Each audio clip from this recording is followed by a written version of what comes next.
every societal failure, we put it off on the cops to solve. Not enough mental health funding. Let the cop handle it. This was nothing short of an assassination of a police officer. Bad things happen to good people. Bad things happen to good police officers.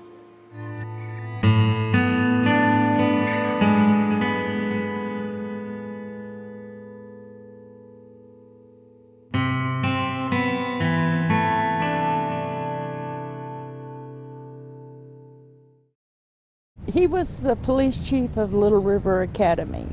He loved that town, and the town loved him.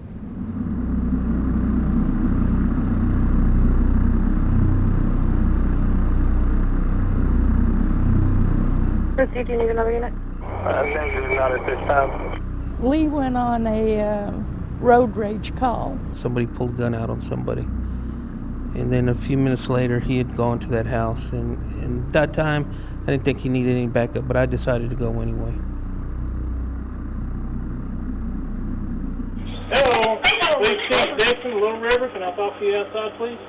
Yes, sir. Was you driving that little white pickup a while ago? Yes, sir. You pointed a gun in somebody's face a while ago? He pulled up my driveway and threatened me. He tried to run over me twice. I grabbed my gun out of my console and I said, "You're trespassing." What we're going to do is we're going to go to court and we're going to let a judge decide what's going on. You go get you a warrant and do whatever you have to do. And you get off my property, too. I don't have to get off your property. Yes, sir, you do. No, I don't. I'm here on official business. Now don't start this. Mr. Reisner retreats into his home, shuts the door. 3801. I need another unit, please. Chief Dixon, one of the neighbors, saw him kicking Mr. Reisner's door in. Damn it, my door. Now go. The man greeted him at the door with a 12-gauge shotgun and shot him twice in the face. Go. You're fixing to go to jail. Show me your hands.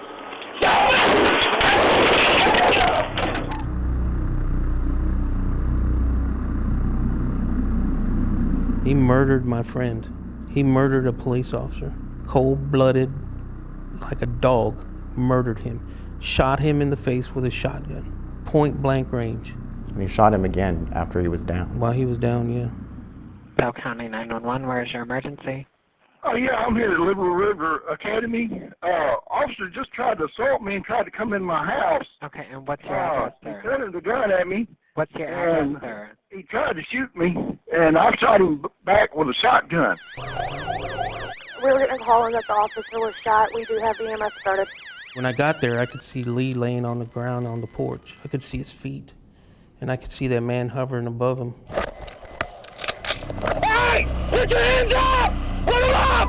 Put them up, man! Do it now! You don't move! You understand me? Stay on the ground! Stay on the ground! You don't move! I'm gonna blow your head off! Got him? I got him. And then after that, that's when we started rendering aid on Lee. It was horrible. It was a nightmare that I was experiencing, that I was wide awake, and there's things in my head that I never want to see again. Wake up, Lee! Come on, man! Wake up, Lee! Come on, Lee! Wake up! God, I just got the phone with. Take a break. Lee, wake up, man! Come on, Lee. Oh, man. Come on, man. I just got the phone, man.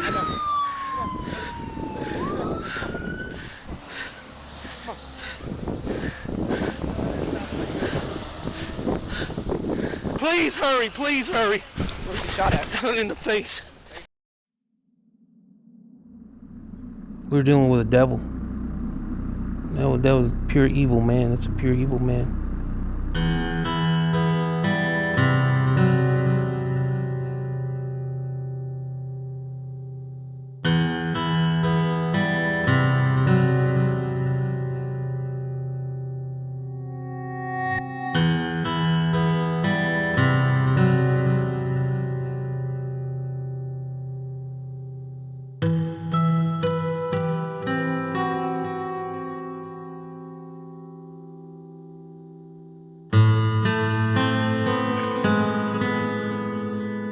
We had significant concerns about Mr. Reisner's mental health issues. We wound up scanning his brain, and we were able to show specific injuries. So with that said, we also had concerns about Mr. Reisner's competency to stand trial.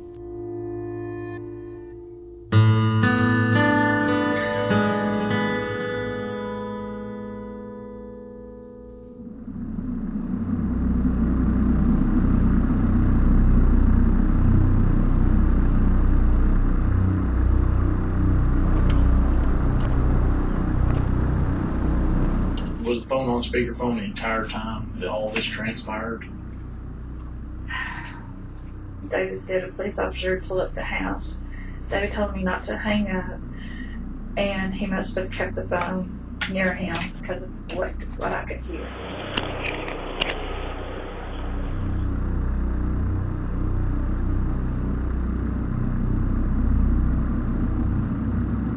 Get the hell off my property. You're fixing to go to jail. Show me your hands. Show me!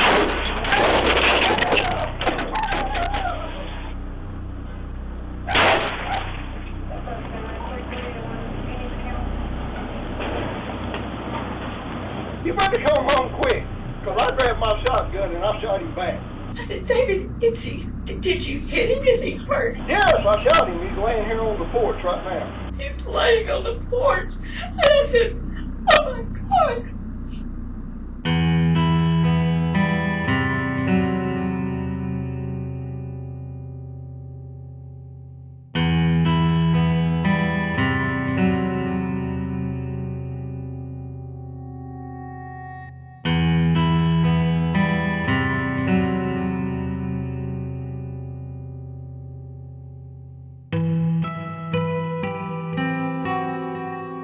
We all have a lot of respect for police officers because police officers put their lives on the line for us every day. Mr. Reisner had done that for 20 years. Got all sorts of community awards for being an excellent police officer, was active in victims organizations and in a local church. What happened when he was overseas? Well, at first there were no problems. He went to Kosovo where he was a border guard and helped to train police officers on the border in Kosovo and really felt like he was doing a lot of good. And then he went to Iraq. Now, Iraq was a totally different situation. There were several car bombs, but there were several bombings at the compound that they were in. And he was knocked unconscious several times.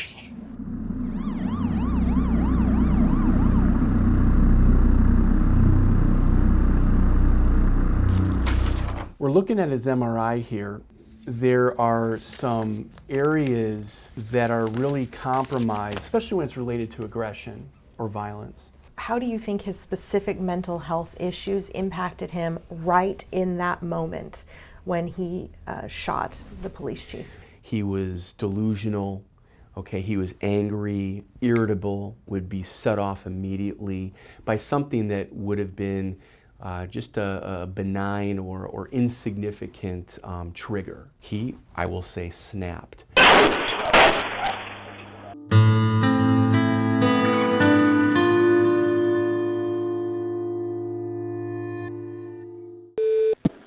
Officer 911, do you need police, fire, or EMS? We have an emergency at Walmart on Palmer. A cop, an officer has been shot. He's bleeding everywhere. It's just really bad.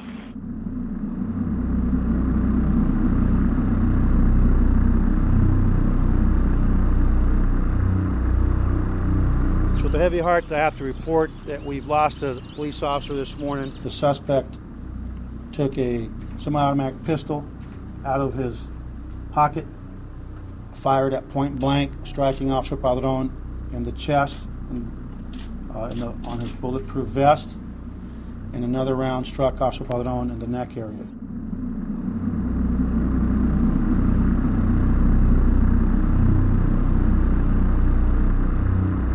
So when you guys split up about 4 months ago, what happened after that? Just, I felt really bad. I felt really lonely. What does the Xanax do for you? It makes you really relaxed. Mm-hmm. And makes you lose a lot of memory.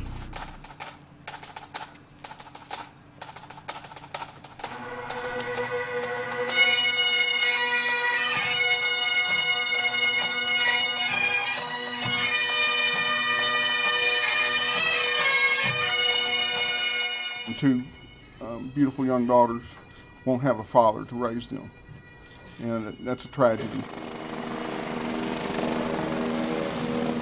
He gave his life, they gave their father, and we're going to do whatever it takes. We, the jury, find the defendant, Brandon Daniel, guilty of the offense of capital murder. But that is the case many times. And if they are involved in a situation in which the police are called and that officer has no idea about this person's history or that they're experiencing a mental health crisis, a lot of times that puts the officer at an extreme disadvantage. Don't bite me, you're gonna don't do that. Going to jail. Relax. Hold on. Just calm down.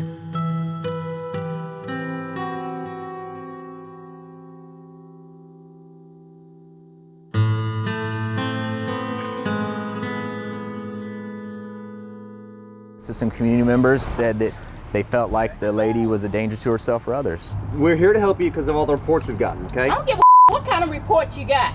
This is somebody's loved one, and they want us to try to help them out. So one option is to go against their will, and the other option is try to get them to help voluntarily.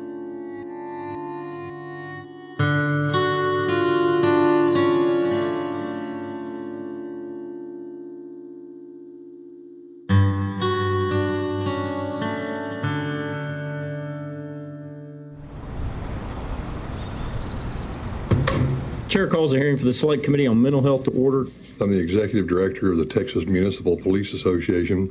Because, as you said, Representative, that's crisis intervention we're talking about. It's already a crisis by the time law enforcement gets involved. Training our officers in how to recognize people with mental disabilities and training our officers in what services are available out there, to funnel those folks into, I think that's the best we can possibly do from a law enforcement perspective. We're gonna take you to the dock, all right? So you can talk to somebody and try to figure it out. It's not a big deal. But if you're not coming with us, we need to have you, all right? 40 hours is the ideal amount of time for training for de-escalation or that type of circumstance. So it just becomes part of basic training. It's a no-brainer.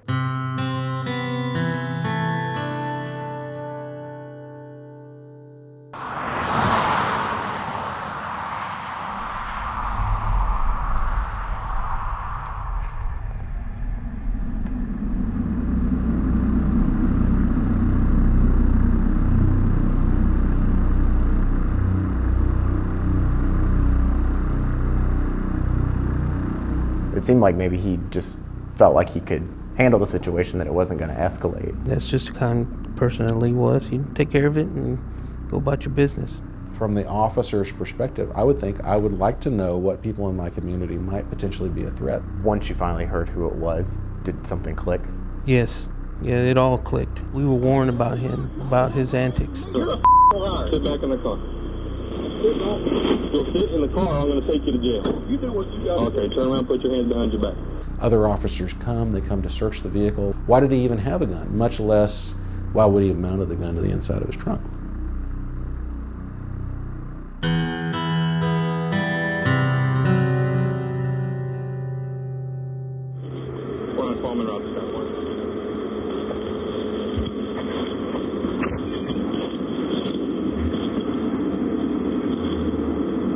Mr. Reisner was pulled over for not signaling at a stop sign.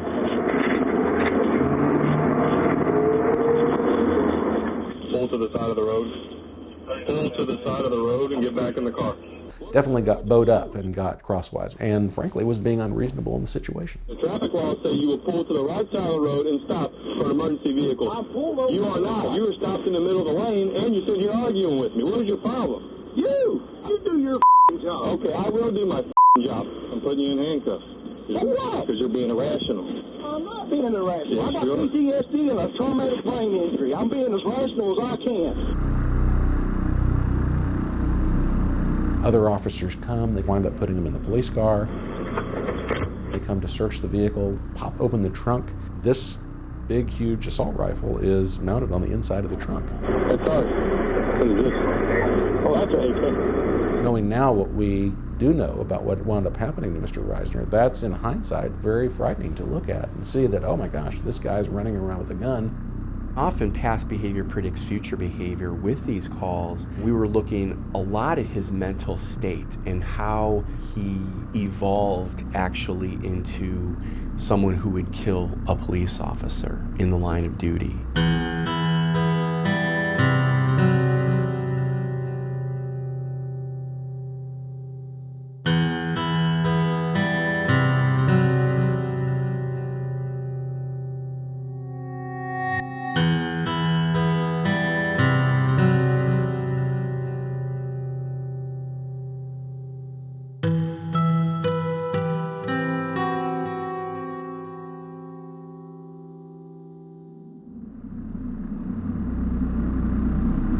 Get the hell off my property. I'm not getting off your property. I'm fixing to come in there and haul your ass to jail. No, you're not. Yes, I am. I'm telling you to leave your own property. No, I'm not. I'm here on official business.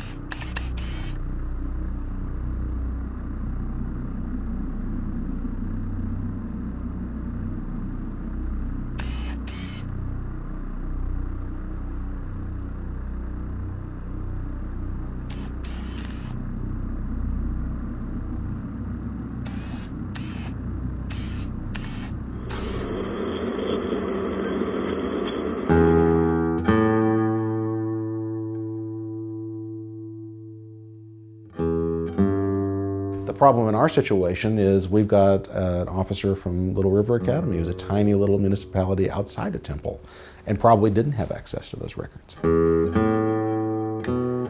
your hands.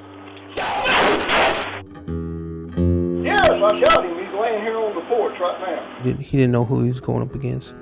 With all the knowledge I know about the case, I'm pretty sure that didn't happen. So he just didn't know who he was dealing with. But if you don't know them, how are you supposed to know what their mental capacity is before?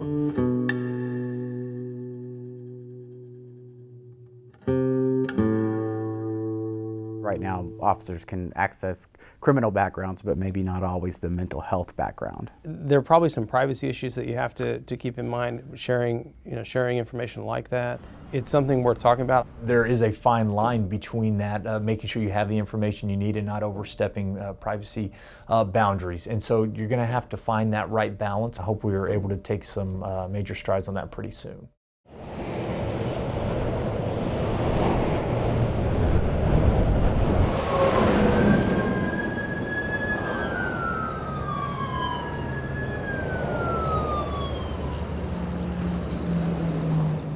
To this day, people still tell me, this is what your husband did for me. This was the kindness they showed me. This is how he impacted my life.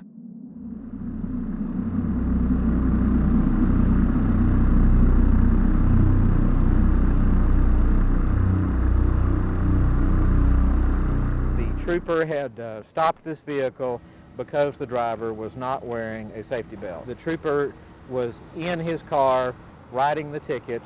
The shooter got out of his car with an assault-style rifle. There was no warning, there was no conversation. The man got out with a gun and proceeded to shoot. Drop it! Put the weapon down! Put it down! Put the weapon down! The bullet went through the windshield of the patrol car and hit our trooper in the head.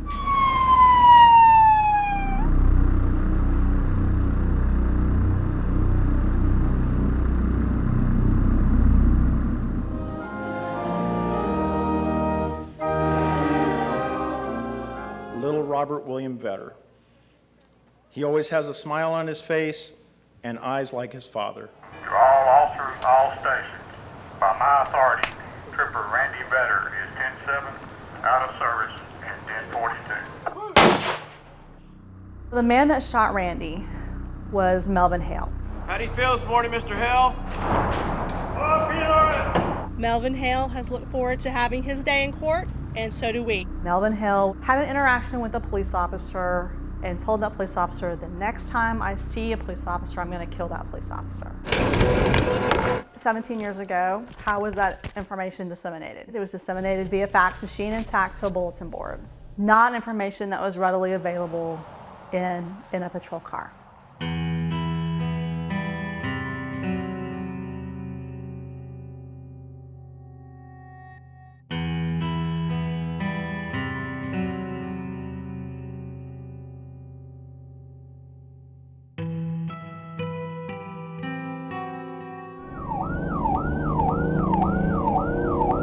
a guy the other day. He wouldn't stop for us, chased him for about 15 minutes. Mental health guy. Roll down the window, get your hands up. Felt bugs on him. He said people were following him, all this stuff. Step out of the car with your hands up. We now have entered him into KXAN, where if anybody else runs his tag, runs his license, they're going to know that he needs some mental health help. And that would possibly protect an officer in the future also if they entered that name in there. Correct, the officer and him.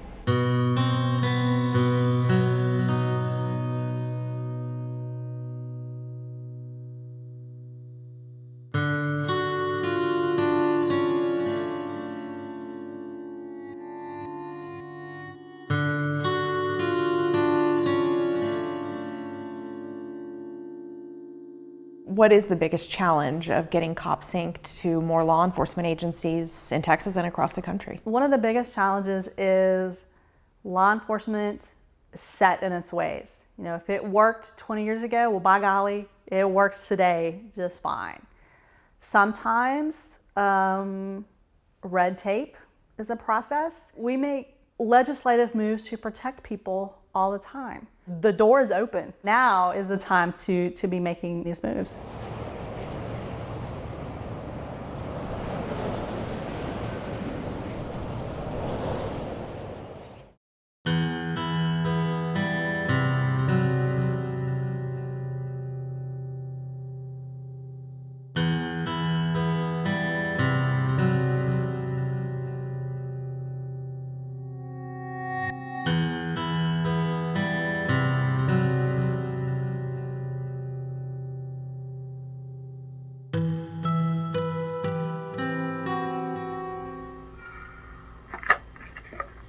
Hey, gorgeous, how are you? Handsome, I'm great. How are you? Woohoo, I'm doing great now. Well, how you doing?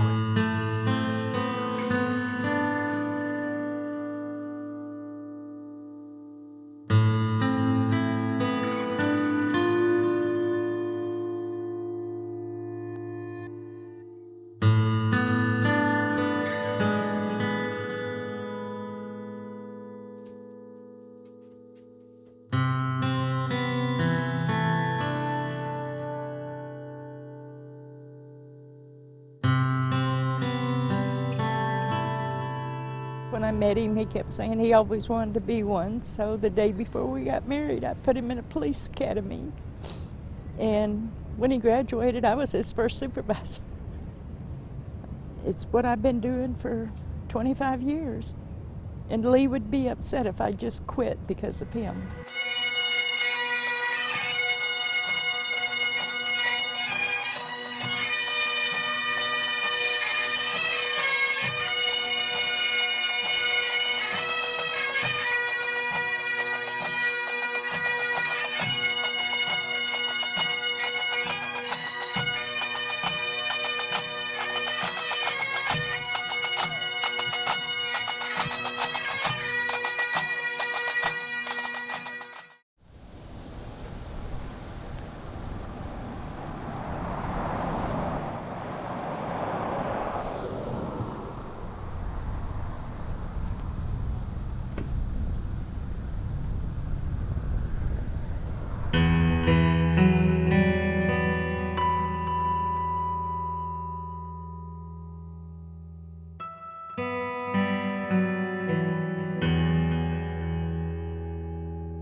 Austin Police. Austin Police. Sir, you're doing okay? What are you guys doing here? Sir, we got a call. Is it all right if we come in? I didn't call you. Is it all right if we come in? I don't know.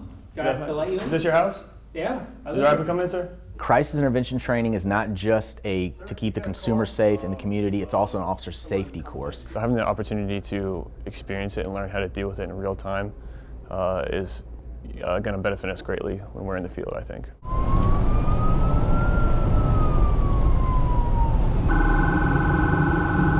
Is there a gun in the house?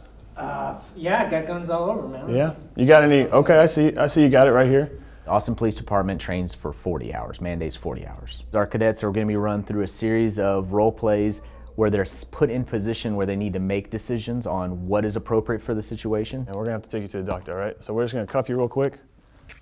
You're not under arrest. It's not a big deal. to utilize their communication and de-escalation techniques that we're going to be teaching them this week. No, I actually think I think severe depression comes before PTSD. We in the Austin Police Department know that we can't do it alone.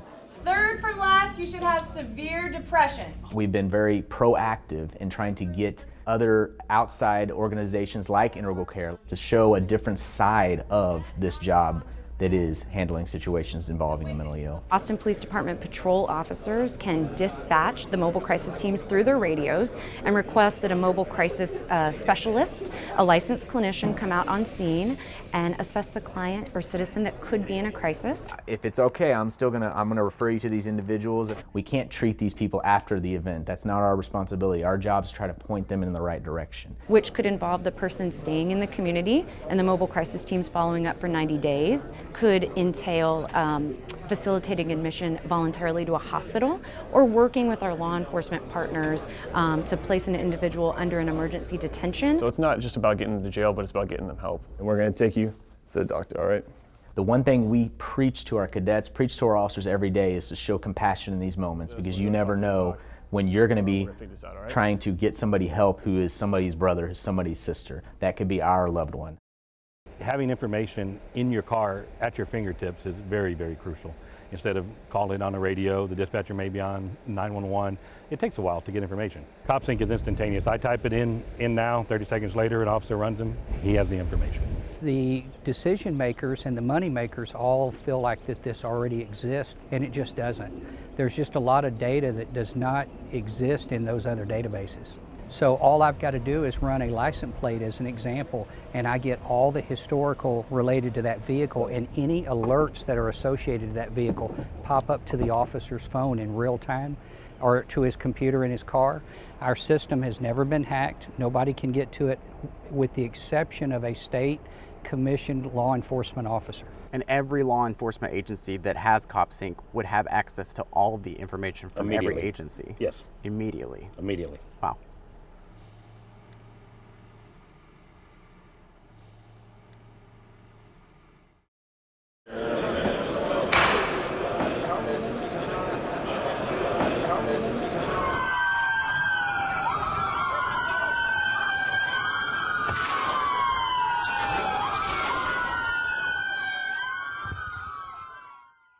Well, I think we all share an appreciation and respect for what our men and women in blue do for us on a daily basis to keep our community safe and to serve us. And then you have a tragedy such as that happened in Dallas where 4 officers were killed, and it just elevates the reminder of what these officers do on a daily basis, put themselves in harm's way. We have amber alerts, we have silver alerts, just to raise the public consciousness that somebody's missing or something bad is happening. So the idea of a blue alert would be to notify the public after a shooting has happened where a police officer was killed or hurt in the line of duty. That's right, that's right. And so these blue alerts would go out to radio stations who would broadcast them. They'd go out to the text-out signs that you see along the highways, just to let the public know you need to be looking for this person or this vehicle because they've just done something very heinous and we need to bring them to justice as soon as possible.